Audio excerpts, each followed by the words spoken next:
Yes. We're recording. Wait. All right, 1 second.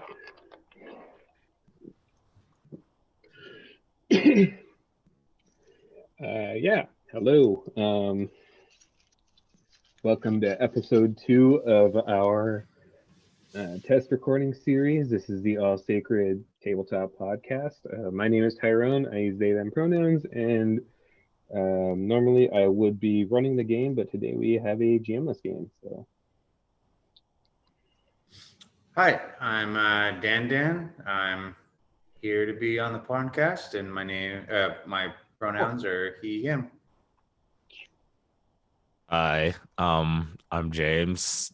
I'm typically a dumbass and here to play the game as well. I use he/him pronouns.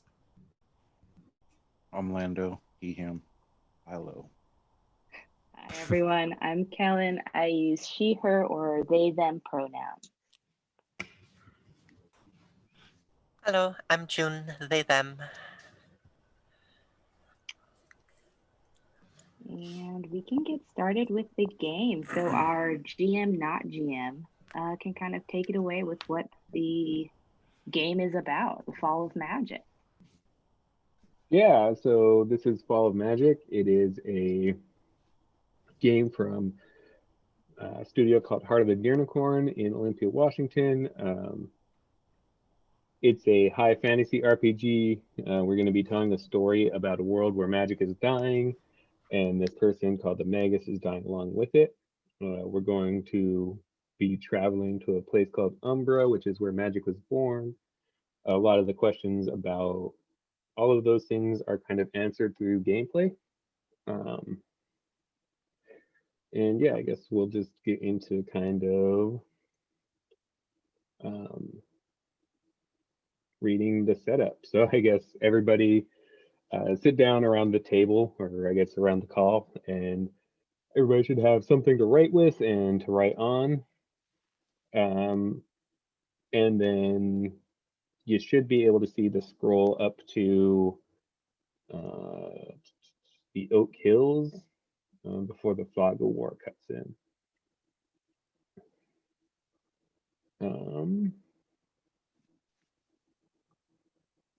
Something to write with. Yeah, I can use a notepad. You can, traditionally it's an index card, but we're not at a physical table, so. No one's going to judge you if you're using 8x11. At least I won't. This time. All right, so you can kind of use the setup card, or you can use the side of the scroll to do this part. So first is choosing a name. The scroll provides the sample names Harp, Kabu, Elamora, Justice, Vago, Fawn, Caspian, Piccolo, and River. So yeah, shall we, does somebody have a name? I have a name. I wish to be Harp. And do I choose my title now, or are we going to choose our title in a little bit?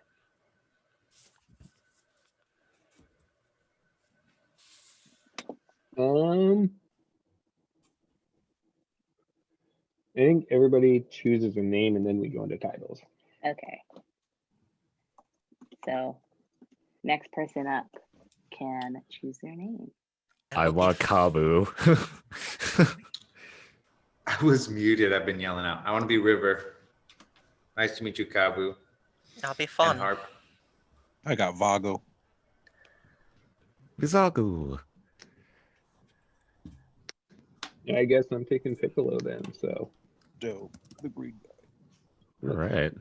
Write those down somewhere so we do not forget them. Yep.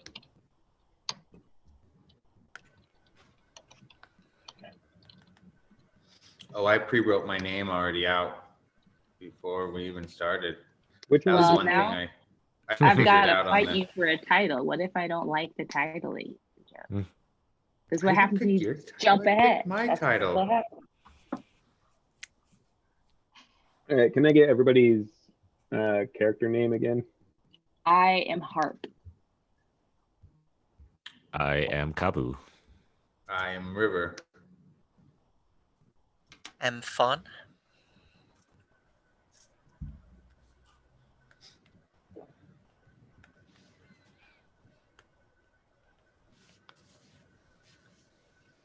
You were Piccolo, right, Ty? Yeah. Okay. Who were you, Lando? Vago. Vago. Vago. It's a good name.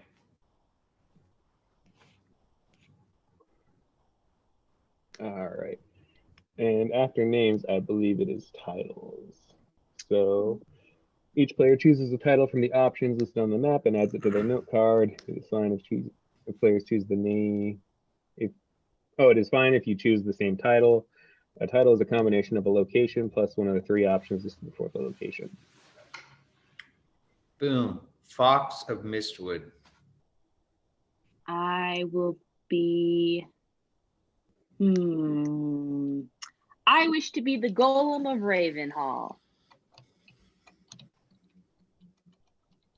I will be the merchant of Estalia. I will be the Knight of Stormguard. It's fucking Okay. badass, though.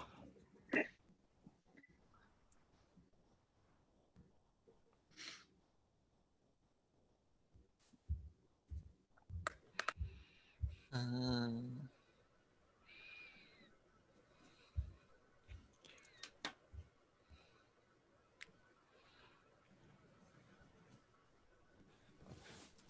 It's okay, Fawn. Take your time. I mean, Crab Singer is right there. You got to jump on it. Yeah, you've been talking about it. Like, But I think I'm actually going to go with Fugitive of Stormguard. Hey! when you first posted that in the Discord, the crab singer, I thought you were talking about the fact that I always use crab as my emojicon when I agree with somebody. Is Be that that what too. that is? I thought it was just like an irreverent crab. Just like, hey, I acknowledge what you said. Here's a crab. Oh yeah, no, it's me agreeing that if I crab you, it's because I agree with you. Okay. I offer you a crab in these trying times. Yeah, and if it's a merman, it's wild. I think you're being wild. Okay.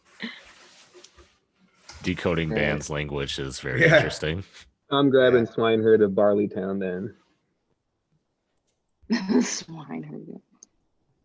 Nice.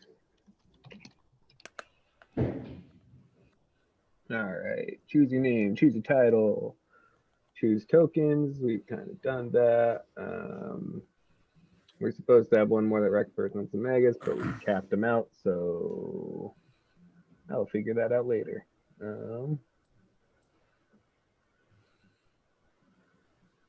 All right, place the Magus on Ravenhall where we begin.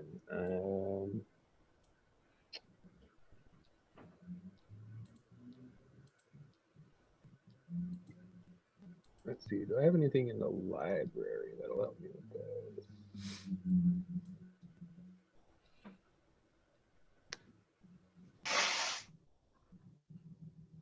Since I am a golem, I'm going to assume I'm made out of clay. Hey, Which feels Ty, That's, can I? Oh, go ahead. that's one of the things is kind of have the ability to do that. Play-Doh figure. You also have the ability to drag race through the game map. Because we're out of coins, I'm going to use this wagon for the Magus. And we're going to place them at Ravenhall. Hey, Ty, I have a quick question. If you scroll all the way over on the map, what is that on the far left side? The white line. The end of the map. As a physical map, it has string that you can use to tie it in place at various points. Oh, it's a Yeah. string. This is an HD picture of one of the physical 5-foot scrolls. Oh. I need to get a physical copy of this game just because this scroll is so lovely. I was thinking the same thing. It just looks pretty. It looks really beautiful. Yeah. Yeah. So I found the asset. Let me get back into my what's it? And then once we're on Ravenhall, we are ready to go, I believe. Playing the game. On your turn, move your character token and describe the scene from the perspective. Before the scene ends, use a story prompt to add an additional element to the scene.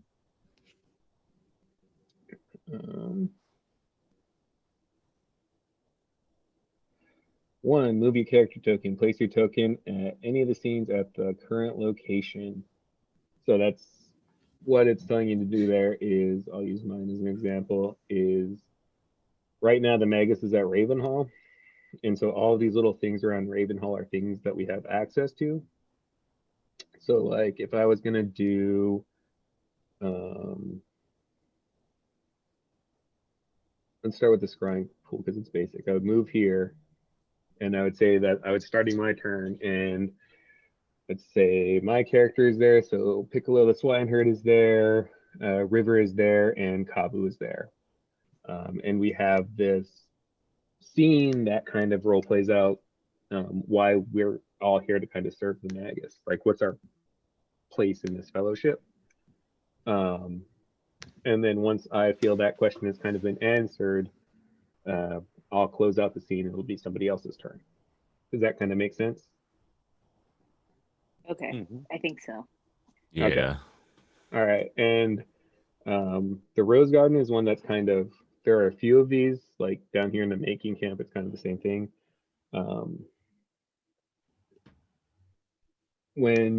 If you're gonna play here, one of the player characters that's in the scene is gonna pick up one of those tags, beautiful, legendary, or fierce. And it's kind of like something that's true or perceived to be true about your character to the point that like it's like a reputation. People will respond to it.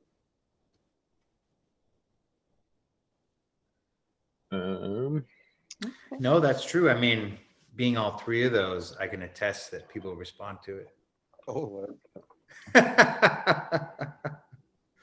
We just started. And then just some good ideas. It says when it's your turn, start with a physical description of the place. Use touch, smell, and tasting description. If you're in the scene or even if you're not in the scene, asking lots of questions like what does it look like? What's going on right now? Leave some space for people to jump in and speak in character. So that's why I was trying to write down everybody's names and titles. Ask someone to play a part in your scene. So like ask someone to be an NPC if we need like a fisherman or somebody to buy stuff from, tagging somebody whose character is not going to be there. Describe brief moments in detail. Skip ahead past the boring parts and ask the table for ideas. Or just kind of guidelines.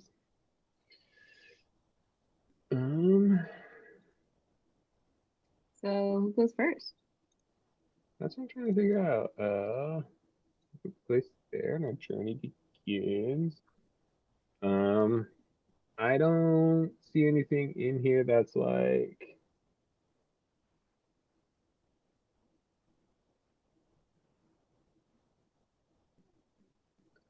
when you play the Magus or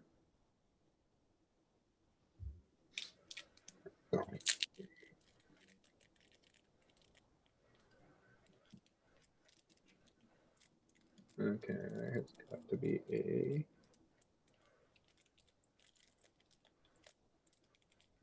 prelude, introduction, setup.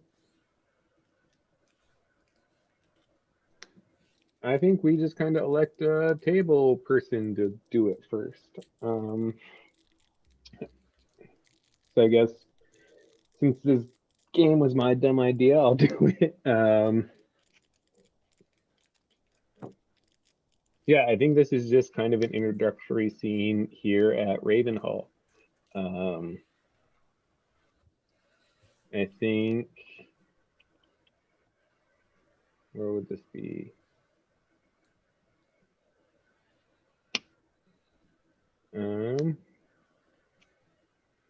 I think I'll take my thingy then and put myself on the bridge. And I think along with me,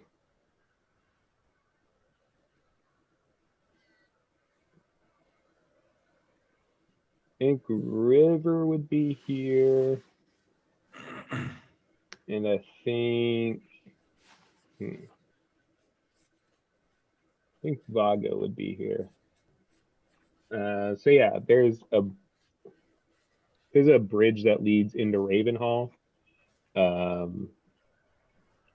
It's an old bridge of like, have you ever seen those generationally woven bridges? It's made out of basically that. It's several like finger wide sticks of wood that have been kind of tied together and grown together over years until it's kind of this massive living bridge that like wagons can cross. And I think how old? I think Piccolo is about 16 years old. And I think they call him that because he actually uses this wooden flute to herd his pigs around. And I think I am I'm arriving at Ravenhall because there's this big announcement and I'm watching different people kind of arrive. So I think I see Vago first. So Lando, what does Vago look like? Vago's like a 50-ish gray-haired looking merchant dude. He's pretty rich, real smooth. And yeah. He just likes yeah, and I think money. Yeah, and I think Piccolo's kind of this like he's kind of got this black hair that's a disaster because he cuts it himself. And he's kind of dressed in these hand-me-downs. His flute's kind of like the only thing that's really his. And I think my face in the river is like I see Vago go by, and I see the people coming by from like Stormguard, and they all seem to be like very fancy and put together. And I'm just kind of looking, and I've got like a little dirt on my face, and I'm looking at my reflection in the river, and I think I'm just wondering if like why the hell I'm here, why they sent this kid to like be the delegate from Barleytown.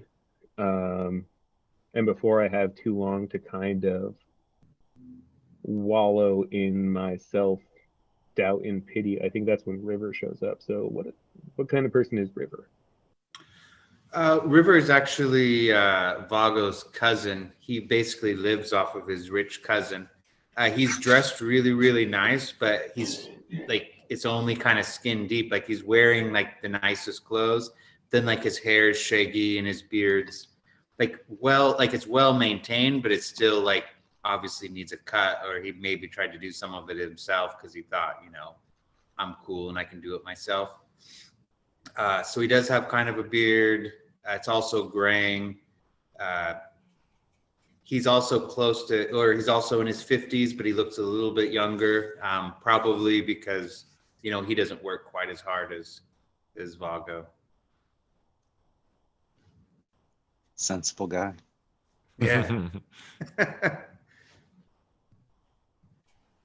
Yeah, and I think I'm trying to like shadow in behind you and like I'm trying to like clean myself up last minute, and I think that's kind of the end of the scene is there's this kind of trumpeting, this kind of horn to signal that the meet is about to begin, so people start like hustling across the bridge and towards Ravenhall. And that's where my scene cuts out.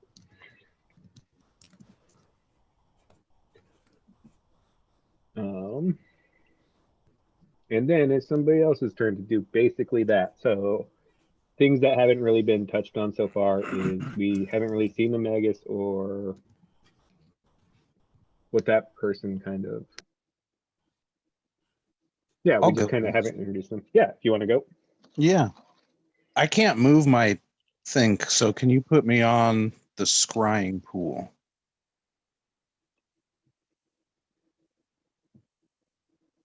on the Which sword. one are you? Oh, I can't move. I have Let to get me permission. 1 second. I'm frozen. Well, why don't you go ahead and get started anyway, man? Okay, so it'll be me, my cousin River, and I think Harp will be in there. Try to move your coin again. I can edit one of them, but not the other.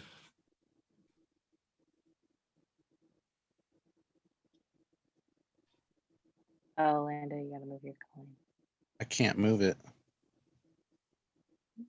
Oh, Might be here. on my Now tablet. try. I had a weird overlay thing. Now try it.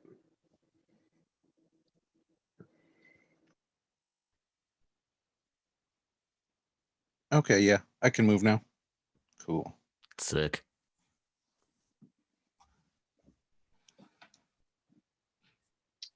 Okay. So why? So I'm like an old dude that, you know, he likes to make money and be all cool looking, but he really serves the Magus because he wishes he could do magic, but he can't. So he likes to stick close to it. And of course, he has to take care of his family too. That's why he likes to make money. Well, I imagine that Harp is in the menagerie because Harp does not know where else Harp is supposed to go. Harp isn't even quite sure what Harp is. There are moments when Harp exists and then moments when Harp is aware that they do not exist. They pop in and out of being, and anytime they are materialized, they are aware that the Magus has asked them to do something. And whenever the Magus asks them to complete a task, they have just enough knowledge to complete the task. Magus looks like a normal, well, they have like a grayish cast to them, but they look like a normal adult woman. But movements seem a little off. They seem a little bit uncanny in their movements and their speech patterns, as if they only understand mimicry. They don't really possess too much empathy. So right now, Harp is trying to figure out how to become a real girl, like Pinocchio, but is still very confused as to how the world works. So that's how Harp works. They speak in third person as well. Neat. That is that- really neat. Is that the only person who's in the menagerie? It's Oh, No, we're the all in coin the just kind shrine of pool now. oh, we're The all in this coin crying pool. I'm sorry, this crying kind pool. of denotes where people are for their turn. Like that. That's who's running the scene. People can come and go from your scene as you need them to. So don't worry about moving your personal coin every time somebody sets a scene in another place. You'll drive yourself up the okay. wall doing that. Okay. Yeah, I was accidentally muted, but I was just wondering what Harp kind of looks like. Harp is a tall, slender, womanly shaped golem who has like a very grayish brown cast to them. Their hair color is black. They wear normal clothes, but their skin color is that of like pottery, like raw pottery. Stoneware or? Yeah, stoneware. Maybe we'll get a glaze on Harp at some point, but she's unglazed at the moment. Is it always the same material, or is it the material of whatever when like That say is the Magus something calls? the Harp does not know. Oh, Something we may Cool. find out. yeah. So is it someone else's turn? Oh, I was actually at the scrying pool That's- with you guys, wasn't I? Yeah. Yeah. So it's your turn to describe what you see at the sky. Yeah, so River's gonna kind of be fascinated with Harp, because he hasn't really seen anything like that, even though he's traveled with his cousin. And he really serves the cousin only because, or serves the Magus only because his cousin does. He even though he seems to be, well, he actually is living off of him, but he kind of sees himself as there to take care of his cousin. So seeing that his cousin's serving a Magus and this great thing, and possibly also dangerous, he sees it as kind of, like he's doing something. So he does, try to introduce himself to the people around, including, Harp, and then earlier the kid that was trying to pretty himself up behind them, kind of run interference. And he's at the scrying pool, looking into the scry, trying to scry, checking out his hair, combing it back, making sure his suit's well cut still.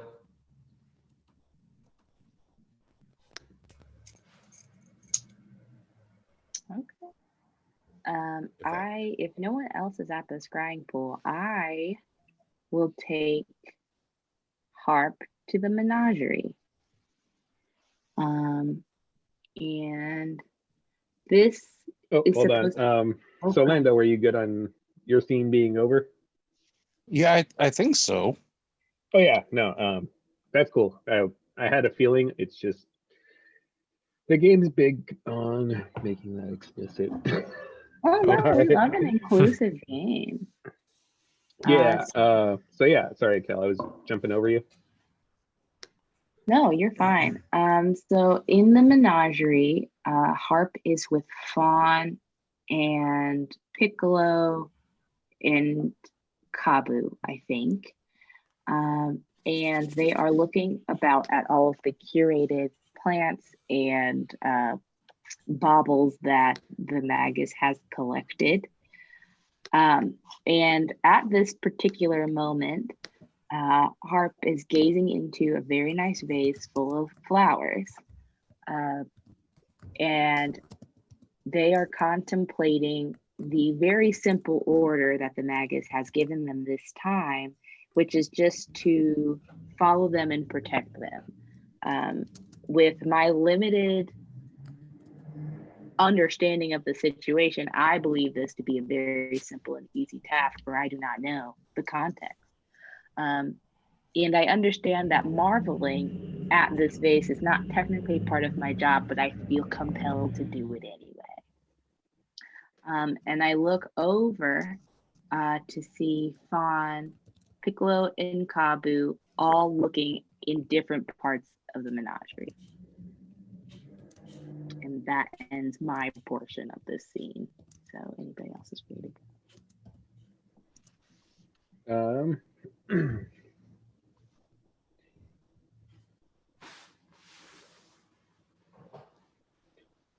So yeah, I think what I'm looking at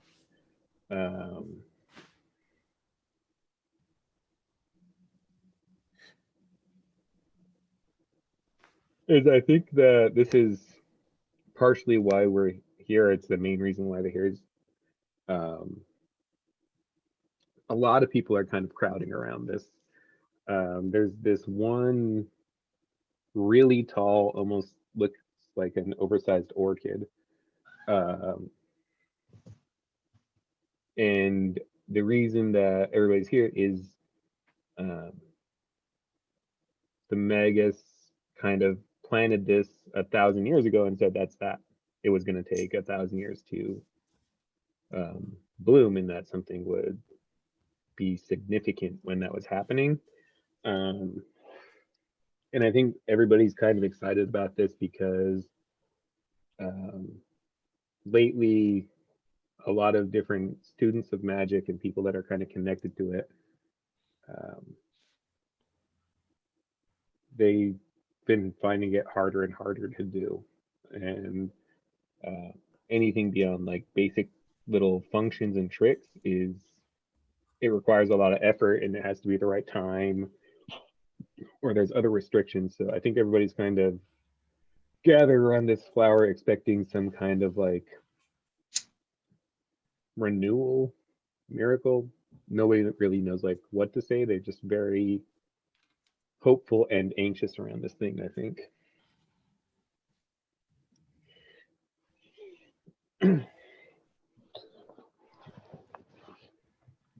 Who else did you say was here? Kabu me- is on. Yeah. Mhm. All right, Okay. so I guess I'll go next. So I'm like sort of like this old warrior looking type dude. You can tell like my armor's been through like a few fucking battles. There's like dents and dings and like scratches or whatever. You're looking a Um, little busted, is what I'm hearing. Yeah, and it's like because I just came out of, like this huge fucking war that was taking place, and the my face is also kind of looking very like war torn, like tired. Like it looks like I'm fucking 20 years older than what I actually am, which is like 35.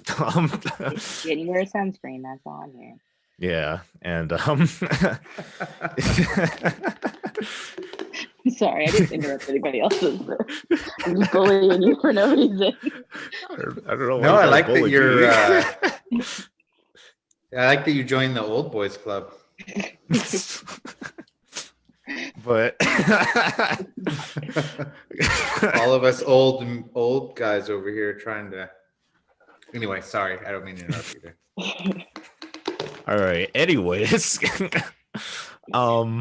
so yeah, I'm like, yeah, so I'm this very old looking fucking brown dude who's just been here for a while, seen some shit, and yeah, and I came out of this war, and like near the end of it, like all the old guard and all like the guys in my sort of I guess unit, my knights unit, like kind of saw that like people with magic or had connection to magic or whatever, like were having issues with it or like entirely lost it altogether, and like we were all very concerned. And so like after the glass battle and we had our like grand victory, the my unit specifically was called up to the king, and the king had asked us to like each individually go across the land and see what was wrong with this and to see if we could help out with the magus, and in whatever way we could. And that's why I had come here. I came to the menagerie because I had heard rumors about magic being here still and it being very strong. And I came across this old tree that was here, and legends have it that like I guess this tree used to be like great source of like magic, and like people would be able to sit under it and have visions or something. And yeah. I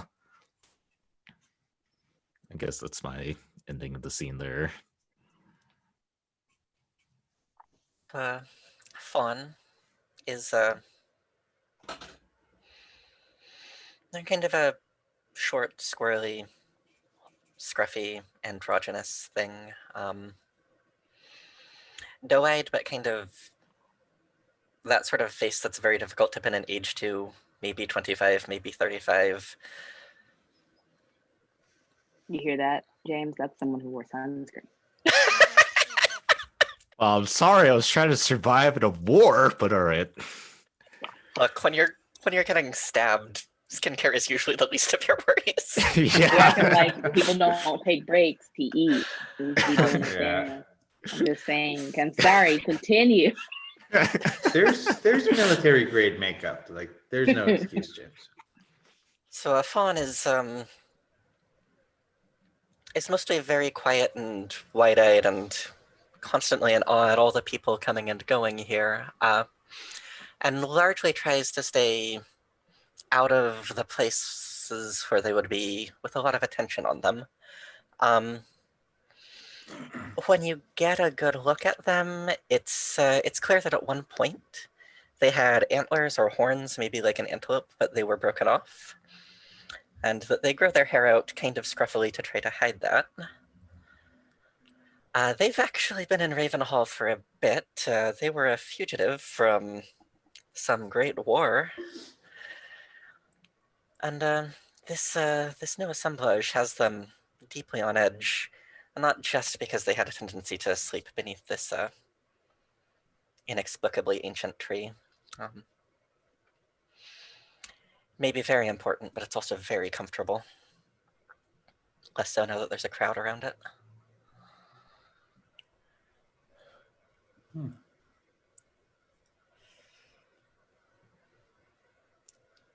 Okay.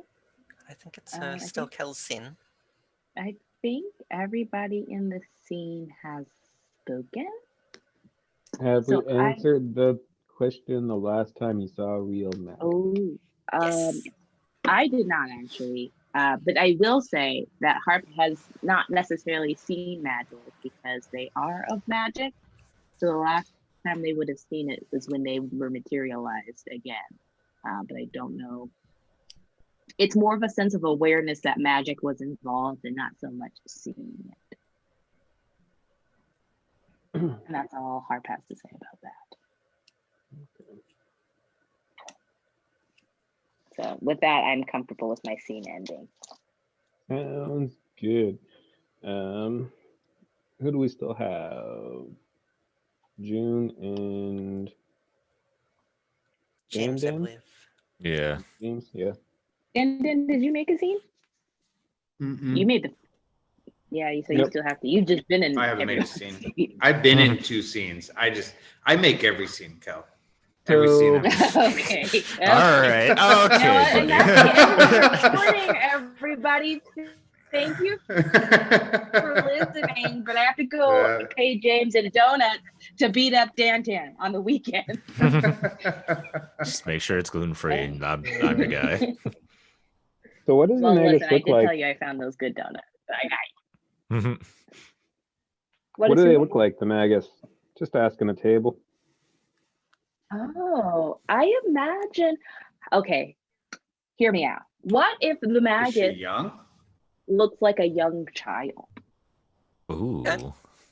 What if we have a young child who ages just very slowly but keeps their childlike appearance and bearing? What if they just mature very slowly? Still full of childlike wonder after all these years. Yes. They are wise in terms of their understanding of magic, but in all other facets of their life, they are truly a child. Yeah, and I think that's what we see here. That's like real magic, but it's not good. I think there's some kind of ritual that goes along with this flower, and I think it doesn't like pull them into adulthood or adolescence, but like they noticeably age when they do this ritual this time. So it's like going from like a 6-year-old to a 7-ish-year-old. But it's enough to get a reaction. Right. See the growth, the change in their face. And I think it's almost, to me, it would almost be right that there's so much of their lives is spent learning about magic. They don't have time to learn about anything else, including getting old. So maybe the ritual kind of helps bridge the gap between that and actually the real world. Yeah. I like it. I like it. So yeah, somebody else's scene. I just thought it would be weird the longer that went on as like a quantum figure. River will go to the Rose Garden because I think the Rose Garden is the last place in Ravenhall, right? That nobody's went to. Yeah. Since we have kind of a larger table, there will be some like repeating. Just a reminder, you picked one of the ones that instead of like a question, there are those 3 tags. So by the end of your scene, you're gonna assign one of the characters one of those. Okay. And it's not necessarily like something that they'll do in the scene. It's like if you tagged Kabu with legendary. It might just have something to do with like his military unit has this huge reputation for something they did in the war, and people just know them on sight. Stuff like that. What was your character's name again, James? Kabu. Kabu. So in the scene is River, Kabu. Let's say remember, Fawn. if you want an NPC, you can ask one of us to play them. Yeah. Can I was gonna have Fawn also. So who did I say? Cabo, Fawn, River, and then Kel, do you want to play the Magus? Sure. And Ty and Lando, if you guys want to be there, you can be like gardeners in the Rose Garden. So River's doing two things by going to the Rose Garden. He kind of wanted to just get away from his cousin for a second, but also he heard of this from his other old friends, this soldier that's, recently gotten out of the wars, that's a very beautiful man, and he wanted to go, or beautiful person, he wanted to go kind of just see if that, if that was true. So he visited the Rose Garden, kind of looking around for Cabo, just to say hi. Nothing weird or anything. You just, you hear about some beauty in the world. You want to go look, want to go check it out, want to go say hello. And that's what he's doing. All right. So I guess since like River's going to see Kabu, I guess I should go. Oh, yeah. So yeah, I was there just to kind of like, I don't know, I guess just like have a moment of peace to myself for a bit because of like the goings on in the world and shit. I just decided to like, I needed like a break. Like, and after like a several years long war, I feel like I deserve a break. And so yeah, I came here and just kind of decided to like sit down next to like a bed of flowers or something and just kind of like take in the world as like the shit's happening, I guess. I don't know. But yeah. Yeah, so River will definitely introduce themselves to Cabo mainly as just kind of a, hey, friends in common kind of thing, soldiers he gambles with know who you are. Oh, yeah. And you're in the Rose Garden too, Fawn? Yes. I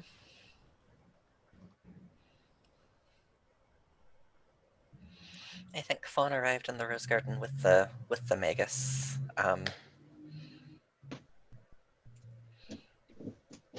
Probably just keeping a walking pace and listening to the deep wisdom of a child taking in the world. Yes. I was discussing the merits of having dessert with all three meals, and how important it is to balance out the vegetable ratio to sweets ratio, and that's the key to longevity. Listen, I don't know why I've lived this long. I don't know where my parents are. They just left me with this responsibility and like a book that means almost nothing to me because I can only half read. And all I'm saying is I think I deserve an extra cupcake at the end of the day. That's all I'm saying. And I say that to Fawn, who nods vigorously because it has been discovered that Fawn loves sweets. Fawn does love sweets. There you have it. In my checks out. In my yeah. The scene is coming together. Fawn loves sweets. Mhm. And I'm confused as to why my powers aren't working the way I'd like them to. I need a nap, to be honest. I'm so little. I have the appearance of a maybe 11 or 12-year-old. But I've been around a minute. I've been around for a long time. And when I was much younger, I was left with the responsibility that I didn't really understand. And now magic is dying, and I need to figure that out. It'd be bad if I got in trouble for that. So I would like to not have magic disappear on us, if that's fine. Thanks. In my infinite wisdom.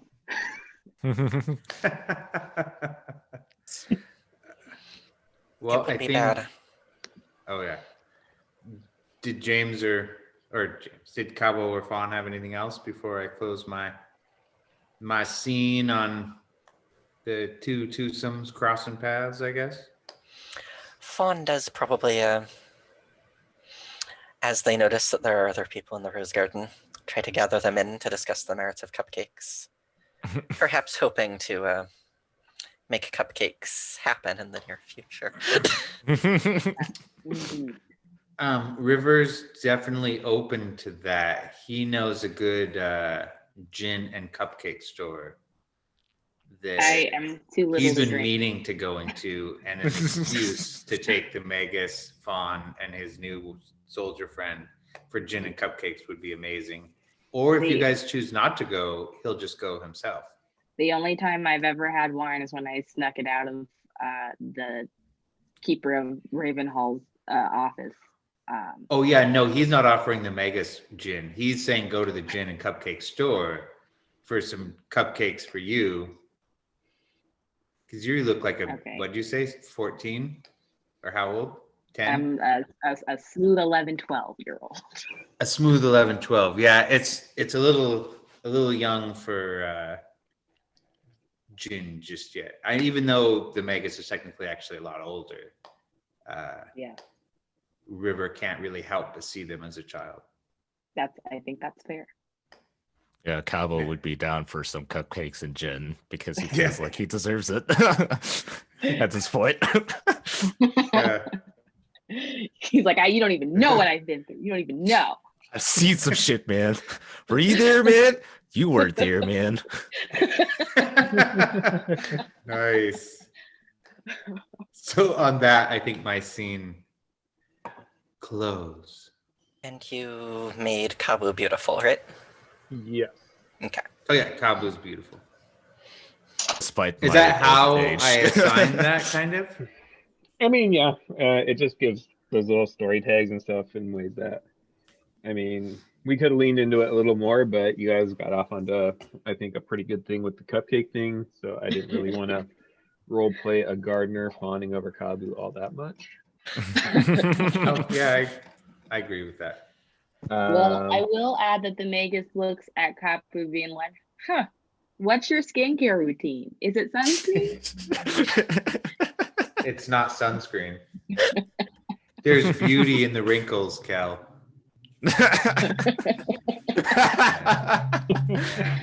I've got like this natural complexion. The beauty in the scraggly. That Sean Connery look. In the bags under my eyes, there's shine. That's where the money is. So I think June, are you the only person who has not named? James also hasn't. So James. it's the two of Okay. us. Okay. Yes. All right. So, fuck, I don't know where to go. Do what feels natural. What's up? Do what feels natural. Okay. All right. So, I guess I'm gonna go to the bridge. And Kapu will probably be joined by River because I feel like they caught up before and like wanted to like we're just kind of like wandering this direction and Harp is also there, just kind of like, I guess, just there. Looking just as vacuous as ever, baby. Yeah, just hanging out, vibing. All right, and I don't know. Yeah, I'm having a really good discussion with fucking River. It's okay. I don't have short-term memory loss. Um, yeah, and we're just having a discussion about why we're here and stuff. And I told River about my whole shindig and like my time at the war and stuff. And like, yeah, I don't know. Yeah, I guess that's the end of my portion for the scene.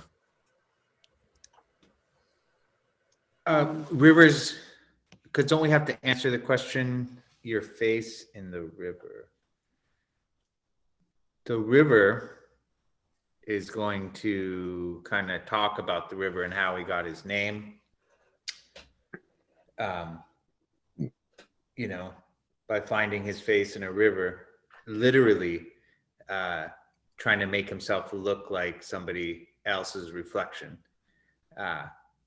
And just kind of go on about that and what it was like as a child to not really have his own identity for a long time and why he's latched on to his cousin. And then kind of semi-suggest, imply to Cabo that, you know, he can get him a good job working security with his cousin or accounting, whatever he wants to do next with his life. Yes, people are wont to do. So Harp is at the river listening to the two men talk, and they gaze into the river and lean down to touch their reflection, but then they fall in. So Harp gets up and shakes off, realizing that they don't know how to swim, but they do know what swimming is. It is also, I would like it to be known that Harp is dense, since they are made out of stoneware. So that's just Are something. they just like chilling at the bottom of the river, just like standing there? Yes. Kel, can I ask, did River see Harp fall into the river? Because if so, I could see him attempting to jump in. I will say that both Kabu and River watched the entire scene of Harp attempting to touch their reflection. And then falling in.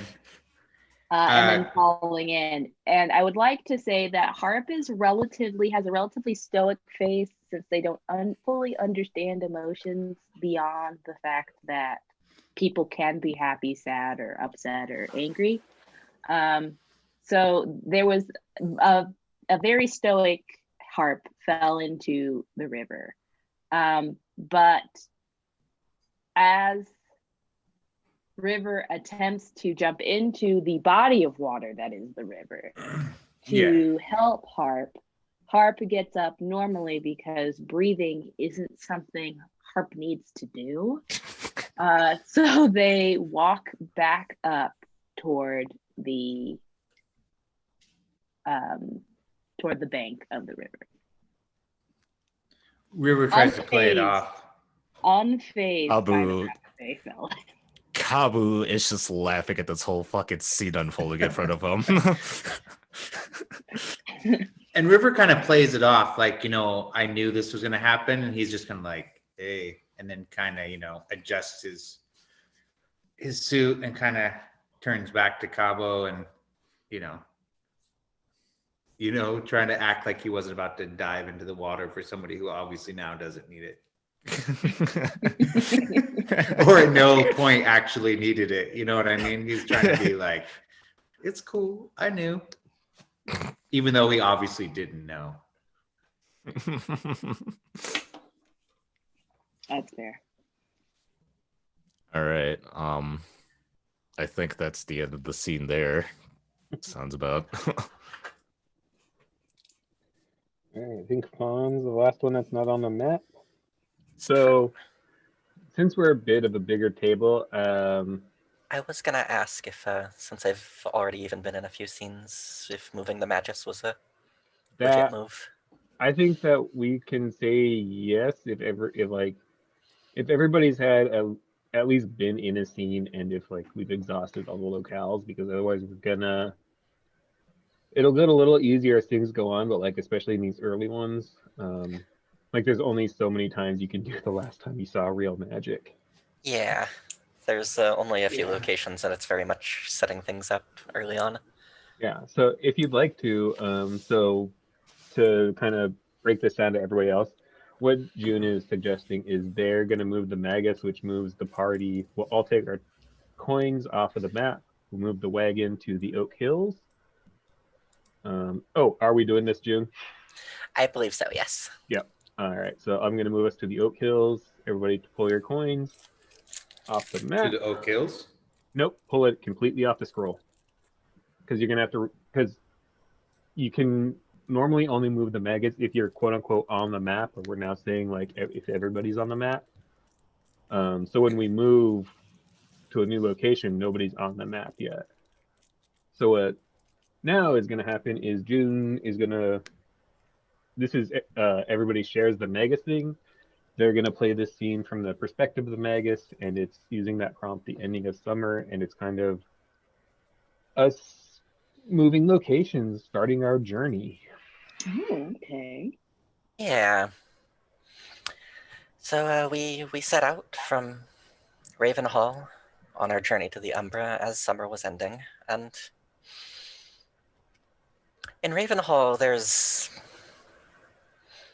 gentle transitions between the seasons. You have summer, you have winter, but as you leave the deep magic of Ravenhall to the rest of the world where magic has been dying, there's more violence to this transition. As summer moves to autumn, it's stormy. The wind howls at night. The clouds burst in just torrents of rain during the day, and we know that it will get colder and the journey will get more difficult. But we have to make it. The Magus has not left Ravenhall for some time, and despite the difficulty of traveling in this sort of environment, this 12-year-old child with the wisdom of the ages is just constantly fascinated with the goings of the journey, with the storms that tear through the skies, with the mud, with the overflowing creek beds, with the washed out bridges. The Magus knows everything there is to know about magic virtually, but this is something that they've maybe never even seen, and every little thing is a new place to stop and take in. I'll win people. I love it. Okay. Yeah, that was So- pretty cool. Yeah, Yeah. I really loved the scene that you built, Jan. Would you like to insert Dawn into the scene? You can start off the scene if you'd like. Yeah, if you want to be the first one to jump on the next map so things don't become unbalanced, that's fine. Yeah. All right. I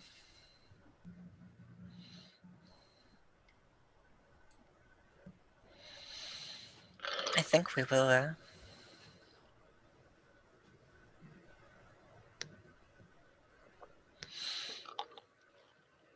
place Fawn by firelight, a comfort from home. And yeah, I think anybody who would like to jump in is absolutely welcome here, but I'm very interested in seeing Piccolo, who we haven't heard from in a bit, by the firelight. Yeah. And Fago, I think.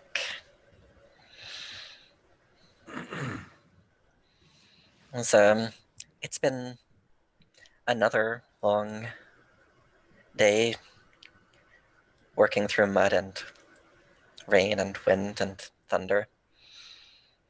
But there is, by the fire, a certain bit of comfort,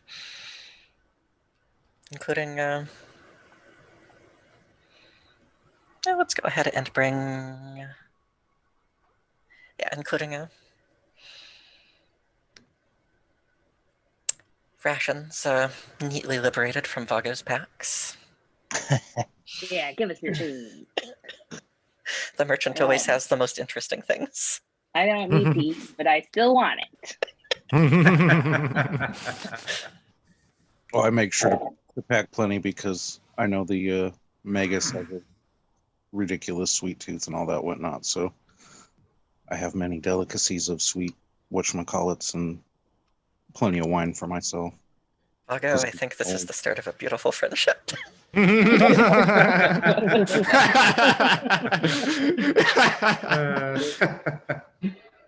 Oh man. So yeah. Please enjoy these pastries and whatnot that my chef, who is the best, made specifically for us. So please enjoy them. Yeah, and I think part of the reason that Vago and Piccolo have been hanging out is Piccolo is a swineherd, but he's got this pig with him, but it's kind of this leaner kind of boar that he's constantly brushing it and trimming it, and there's a little saddle, and he keeps insisting that's like, no, Steven is not for eating, he's a racing pig. He is for racing. Is he fast?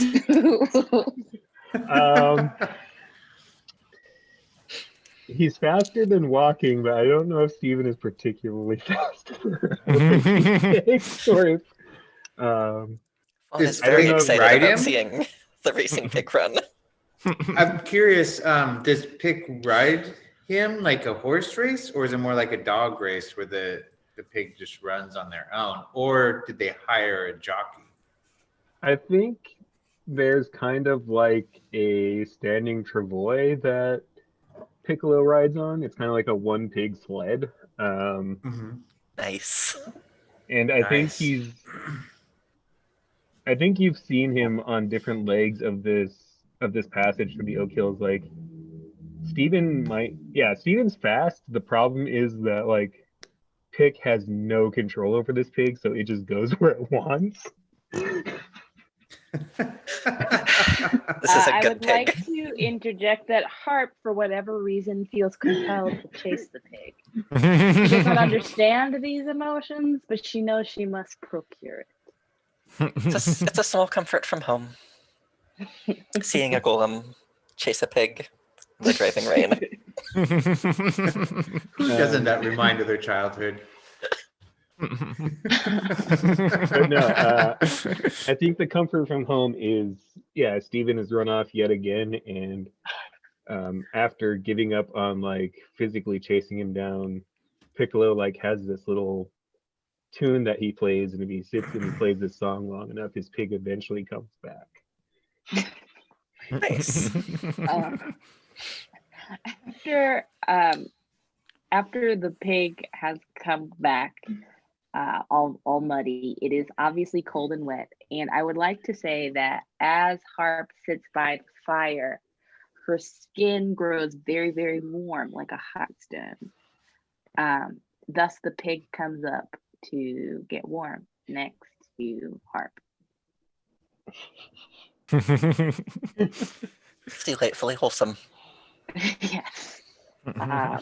Also, I will say that the Magus asked me to step back from the fire as I was so close that my face was starting to crack. Oh god. Then the Magus comes over, puts some mud on my face, and all of a sudden I'm as good as new.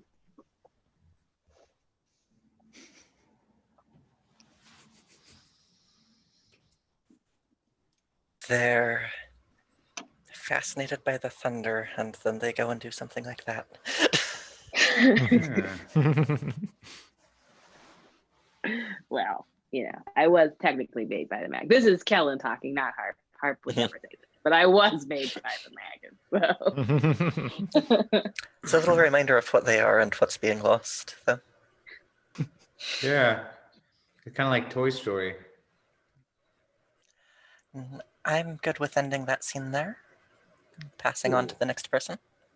Can I I will just go say next. real quick, I really like Ty's whole boy and the pig story. It's kind of like, Coffee and Kareem or a Cop and a Half. It's beautiful. Yeah. What was that cute. movie where Clint Eastwood was friends with a monkey? God, I haven't watched that No. movie in years, and they made a sequel. Yeah. Right? What is it? Right This is- Turn, Clyde. Right Turn, Clyde. He just socks the guy in the face. Love that movie. So do I. I haven't seen that. I'm gonna Google it right now. Anyway, whoever's doing the next scene. Me. All right. Okay. But all right, so I'm gonna go over here at dawn, Yeah. I guess. And all right, so usually what Kabu will do in the morning is that they get up real fucking early. Of course. And like Sure, each they're time, training with the sunscreen on. yeah, so, probably. And each day, like that the sun rises, they greet it with the song that like an old guard used to sing. And fucking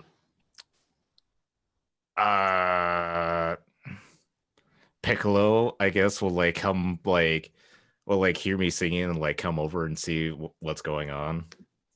And so like they come over and I tell them like this is what I do in the morning is that I'll like get up and I'll sing because each day is beautiful and it needs Wait, to be greeted. This man warbles in the morning? Are you kidding me? I mean, but it's an old tradition, so like from the old guard. Okay. I don't know why I'm picking on you. No, And honestly, a lot of old people sing in the morning as like waking the sun to greet the new day. That's not weird, Yeah. is it? I mean, that seems pretty normal to me. Yeah, I think I come across you doing this. My morning work at the camp is actually to take the pig into the woods and we like forage mushrooms together. And I think unless you stop him, he would try to play along with his flute. And yeah, he would have a billion questions just about like, why do you do that? Like, does everybody in the army sing together? Like, if you don't show up, do you have to get in trouble? And I think unless you have something else, like it kind of cuts away on him just badgering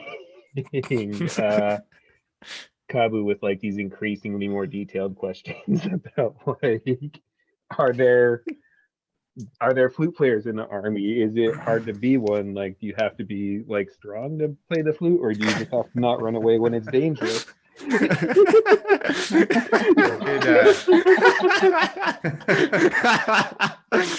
Is it real quick? Is it okay for River to be in the scene for like 2 minutes? Yes, absolutely. River's like, because he gets up early every single morning. He's up to watch the sunrise, but it's not to sing or anything else. He gets up, he rolls a cigarette, and he smokes a cigarette and has a little bit of whiskey before his brother wakes up and tells him he's not supposed to do those things. So he's like standing over away from everybody because, he's just got that alone time before he has to deal with people all day that some of us have to do. Mm-hmm. And he's just watching this kid badger this old soldier, just nodding his head with like his flask in one hand and his cigarette in the other, and he's just watching it, and he's just like thinking to himself, "Man, I'm glad I stood over here." And then he just kind of turns and looks away.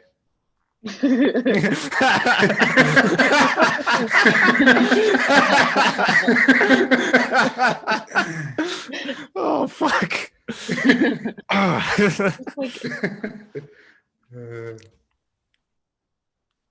All right, but yeah, so I guess Kabu just answers every question like just fine. Just a little bit annoyed on the inside, but otherwise fine. Like this isn't the worst thing that Kabu has had to deal with. And yeah, I think that's where I'll end that scene. okay. Lando, why don't you go next? You made the first scene, so I feel like it's Yeah. time for you to make another Do scene. we have they're- Lando back? Yeah, I don't think No. Lando's in the call. Lando's Oh. not back yet. He Oh. he dropped out his tablet. Remember what happened to him last night on Discord too? Right. Oh, yeah. Okay. So He's seeing if he can download the Zoom app though, so Oh, okay. he should be back. I will go next. And I will go to Harper's Road. And as I am walking down this road, I can hear plants rustling. I hear my own footsteps. I'm looking ahead to our next destination only to realize that what I left behind was the entire party, who is still back at camp, as there is some sort of show going on with an audience of one, and I forgot to wake the Magus up from their restful slumber to bring them with me. So as I contemplate the journey forward, I am programmed to do, I have to go back and get everyone else, or at least the Magus. No one was necessarily in the scene with me because I left all of them. But as I get back toward camp, everybody asked where I went, and I said on a journey, and that's all Harp could manage to say, as though she does not understand the emotion of embarrassment, she feels something akin to embarrassment. I think we've been on the road for a couple days, so has Harp ever taken off by themselves before? No. And so this is the first time Harp has ever felt compelled to leave everyone behind. And that is an interesting kind of development for them, as they were not commanded to, but something in their programming compelled them to. And they're only really awake when the Magus commands them to, right? Like, Yes. Needs them kind So of thing. obviously, Harp does not need things like food and water or breathing. However, they do have moments of being shut off. So presumably when everyone else is asleep, in a sense, part of Harp's kind of thought process shuts off as well, aside from the part that helps defend the Magus.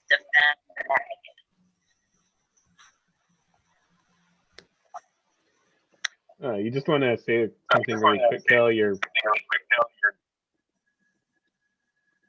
I'm getting some lag, sorry. I am also. I'm getting some feedback. Yeah, getting Lando, feedback try from muting someone. yourself. Now, how's that? That's better. Yeah. Okay. Yep. So you're on, Lando, but when you're unmuted, the rest of us get kind of feedback. So just let us know when you're ready to talk and unmute yourself, and we'll all be quiet so you can talk. Yeah, but since you're back, I think we jumped over you, but we were talking about it being your turn.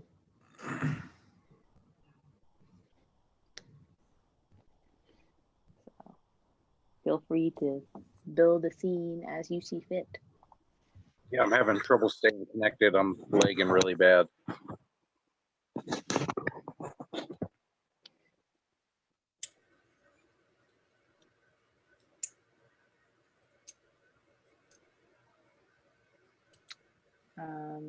Well, then why don't we come back to Lando and someone else can go ahead and take a turn before we move on to Lando.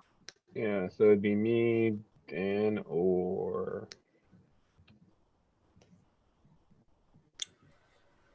it's just the two of us? Yeah. I think so. James went, June went, Kel went. So yeah, just the two of us. You want to go first? Sure.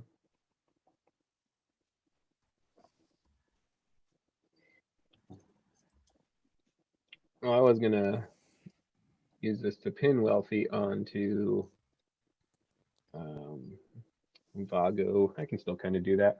So yeah, I think this is actually making camp with Piccolo's here. River is also here. I think Harp kind of is as well. And it's just, I think what I kind of, it's kind of like this big moment of feeling a little out of my league. So I think making camp is like we arrive and like Harp and the Magus, between like a couple of clever magic tricks and being a golem with enhanced strength and durability, kind of create a nice little kind of like 4-post tent area for the Magus. And then I think that I'm kind of pitching camp not too far away. My pig is kind of like rooting in this tall grass and making a little bed for himself. I've got this kind of oiled leather tent that I'm trying to pitch, and then I look up and I think River and Vago are just I think it's one of those things where like Vago is envious of magic and doesn't really know a lot of magic, but has like little magical items. And I think one of them is like he's got this it's almost like a little glass figurine of like a shack, like a fishing shack, and he sets it down and he says something and it grows into just like an actual little shack that he and River go into. And I think it's the first time that I've really seen somebody do something that like beyond the Magus, I just haven't seen somebody have something like that. And I'm sitting there like trying to use a bow drill to start a fire to cook something. And I think that's just kind of like every time we set up camp, I think I see this new fascinating thing that the two of you have where it's like there's a cup that you have that just like keeps your drinks warm. And it's the sort of thing that would have like cost a lot of money to come by, or you would have had to have somebody make it for you when magic was still working. So it's just one of those things that like it's nothing that'll save the world or anything, but I just think that y'all have a lot of the fantasy REI catalog. Oh. So River notices Piccolo, watching them, and he walks over as, the kid's trying to start his fire with his twisting the, trying to twist that wood to get it going. And he, uses a match to a wooden, because that's what he uses to light his cigarettes. He sits there while he's watching and he rolls a cigarette. He lights his, his cigarette with that match, and then he just leans over and drops it right on that pile of wood where the kid's twisting so that the fire starts. And he asks him, You ever you bet a lot of money when you race that pig? Well, I mean, if I had money, I would, but I mean, like, and he kind of just starts like stirring the fire up with this little stick that he's like, this was supposed to be my first racing season, and instead, when I was like gonna go off to my first tournament, my grandpa pulled me to the side and he said that I had to go to Ravenhall and that there was something really important for me to do there. So I wanted to make a lot of money when I was like gonna be a racer, but now I guess I just didn't get the chance. River acts like it's the most interesting thing he's heard in a long time. Like he's, nodding his head. And he's like, kid, you're going to be all right. We're going to get this done. You're going to race that pig.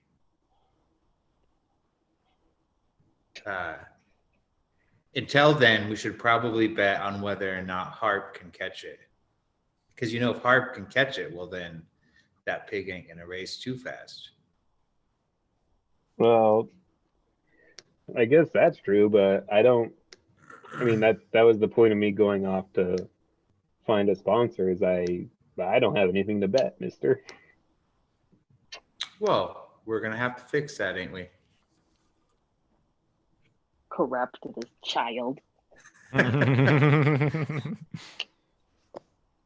Helping the child fulfill their dreams, Kel. Helping the child fulfill their dreams. And possibly making a tidy profit on the side. You're in the scene. Exactly. You're in the scene also, Lando.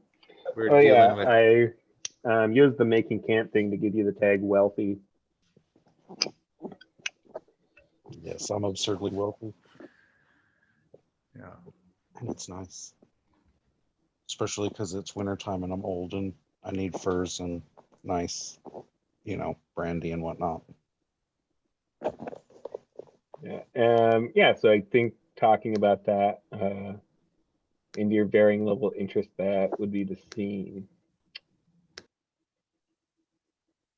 And I just want to check in. I can go a little bit later. It is 5:25, which would be when we cut it off. But so I just wanted to check how people's availability was, and sounds like Lando's got the tablet thing going, but it's might need some figuring out. Yeah. I can go a little bit longer if everybody's okay with that, but this is also a good place to stop if people can't. Is anybody not on the board yet? I think I haven't went really yet, and neither has Lando, but we've been in scenes, so that's okay, right? Yeah, I mean, if we want to, we can pick up next time here, or we can get the other two people on the board, and then we can keep fucking around the Oak Hills, or immediately move to Barleytown next time. Yeah, let's start Barleytown next time. I really like how this game is flowing, and I think this is a good place to stop before we kind of get a little bit deeper into it. Yeah. I don't know if you guys can see. Yeah, the next couple, and like Barleytown has a lot of locales, and then the next area of the scroll is going to have where like some of the scenes you roll 1d6 and the prompt changes. Oh, Cool. okay. Into it. I think there's one that it's like there's a duel where you can win the duel, but if you mess it up, it's like you gain the tag Dishonored. Yeah.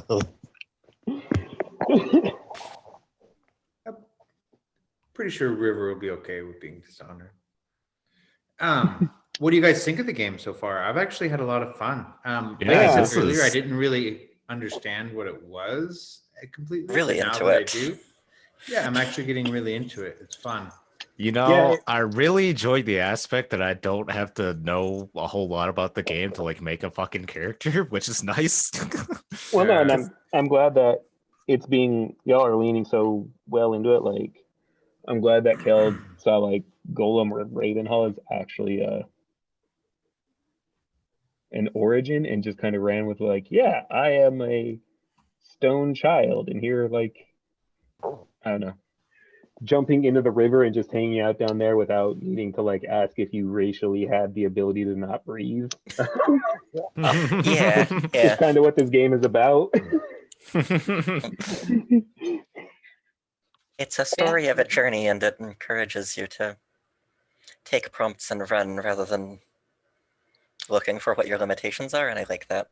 Yes. Yeah. And it's very storytelling based, which is nice. Yeah. Yeah, and just some bookkeeping thing for the future. I think we are gonna. I like the rule where if all of the points on the map have been covered, and you like at that point you've probably been in scenes, so we'll play it by ear. But you can probably at that point just move the Magus if it feels appropriate. Yeah. If I that like that rule, also. that Yeah. rule is really for if you're playing with like 3 people. If you've got 3 or 4 people, it's If you have probably much more the case that everybody has to get their token down before you've even really had some scenes to cover things. But we've got 6, and Yeah, and if it's like 3 people, like you don't have a lot of characters to play with. Mhm. And if you get to like Barley Town, you can have half of the map uncovered and be ready to move, which is fine, because you technically can get this game done in 2 hours. It would just be really, really fucking fast. Yeah. That's as we know, that's not how we like to play anything. No. Yeah. But yeah, I guess the other thing is just since we are about to move into a town next time, if we go to like the farmers market, the Inn of the Axe and Fiddle, like those are good places to be like, hey Tyrone, do you want to play the innkeeper, or I need somebody to sell cabbages. June, you want to handle that person? Yeah. Right. Uh, All right. Yeah, and I wasn't really sure how much to assign you guys earlier when I said, hey, if you want to be in the Rose Garden as gardeners. I just kind of assigned because I wanted to see how that worked. And then I guess I didn't really give anybody tasks other than the Magus, really. Well, and it's not a requirement. So like you Mhm. said, we have 6 players, so we have a lot of in-party interactions to have. It's more, it'll come up more if once we're like I said, if somebody goes to an inn and is like, we need somebody to run this inn, because that's how inns work. In the Rose Yeah. Garden, I'm glad that you set that up, because I had some ideas if people kind of stalled, but nobody did, so I just dropped it because the NPC wasn't important. Okay. So I'll try to be more like world buildy next time, now that I know kind of Yeah. how exactly this works. Yeah. I just need to give being myself that comfortable with how it reminder. works. Yeah. Yeah. Yeah. All And right. it's- Well, good recording, gang. I think this can be a fun Yeah. little journey that we're on. Yeah. Yeah. So You I'm gonna know, go ahead and I think next time I'm going to like wear a balaclava just to keep that fucking joke going, because I really did enjoy that. I'll You go know, balaclava on it, and then put another balaclava on it for good measure. Right, yes. and you should make sure you wash in bespoken soap because it'll Yes, make you smell I was gonna chocolatey. plug buy our friend soap. Yeah. Awesome. Yeah, absolutely. So Yeah. Bespoke, right? Bespoke I soap. can make it bespoke. It is a We lot will of what I do. put the link in. We will put the link in the description Mm-hmm. to the soap. Buy the soap. Buy Delicious. Indigenous made soap. Yes, absolutely. I love those soaps. Yes. Me too. Right now, June is the only person keeping me from embarrassing myself in front of all these people. I am no longer ashy because of June, and I cannot be more thankful. Hooray! It's working good then? Yes, I love it. I absolutely love it. Excellent. Yes. So with that, we'll catch y'all next episode. Yep. And